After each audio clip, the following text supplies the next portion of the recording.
Suivez tous les marchés financiers avec CMC Markets France.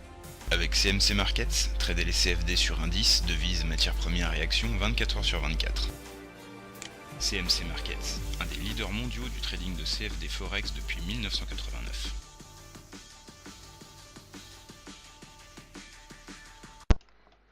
Salut, c'est Trado. Voilà, vidéo de mise à jour pour l'indice parisien. Bon, alors effectivement, pas grand-chose de surprenant aujourd'hui. J'avais hier expliqué qu'on avait dessiné une ligne de poussée en terminologie de chandelier japonais et la théorie, une fois de plus, s'est révélée assez intéressante pour prévoir l'évolution puisque aujourd'hui nous avons eu une consolidation assez lourde de 1,2% qui nous a amené à venir tester les 23,6% de retracement de Fibonacci de manière assez classique. Et de la même manière, il semble bien que nous soyons a priori en train de dessiner au moins un canal, là, entre 4058 et les 23,6 de retracement de Fibonacci vers 3947.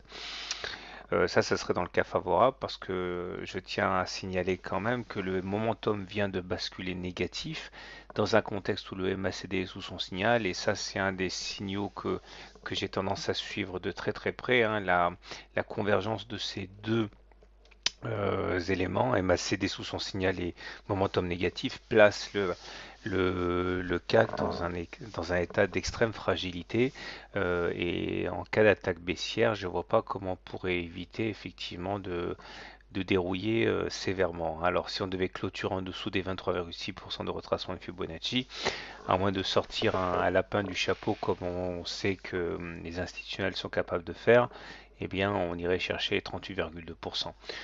Pour l'instant, sans vouloir effectivement eh bien, faire de l'analyse technique fiction, il semble qu'on soit en train de dessiner un trading range, un canal entre ces deux niveaux. Les indicateurs techniques souffrent d'une triple divergence baissière sur lesquels je me suis déjà exprimé. Stochastique sous le signal, MACD sous le signal, momentum négatif avec triple divergence baissière. Bon, ça peut pas être favorable. Donc, grosse méfiance pour l'indice parisien pour ce lundi, en cas de fragilité, notamment sur les marchés asiatiques, ça risque de balloter un petit peu. Si on bascule du côté de l'hebdomadaire, je ne fais pas de tutoriel aujourd'hui parce qu'il n'y a absolument rien de neuf à vous apprendre en analyse technique. Nous voyons que nous avons une deuxième bougie ici qui est assez déconcertante puisqu'on a essayé effectivement de basculer du côté favorable du canal, mais on a échoué. En fait, il faut y voir le résultat de la couverture en nuage noir qui a été signalé dans la vidéo de la semaine dernière.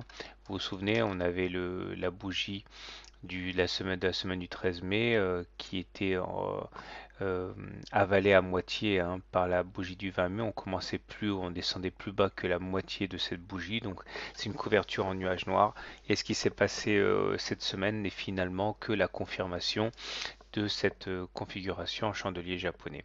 Donc dans ces conditions, un retour sur un moyenne mobile à 20 à 7 semaines ici semble quand même le scénario le plus envisageable. Voilà, donc avis de pas de tempête, mais de gros vent sur le CAC à suivre de près la semaine prochaine. Voilà. Je tiens également à vous annoncer avec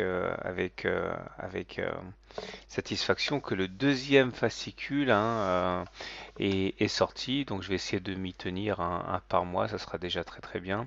Donc au programme, les triangles, alors toutes les formes de triangles que l'on peut trouver, la manière dont on les trade, avec comme d'habitude vidéo et fascicule d'exercices corrigés. Voilà, je vous souhaite une bonne soirée de bon trade, bon week-end et à demain pour une mise à jour.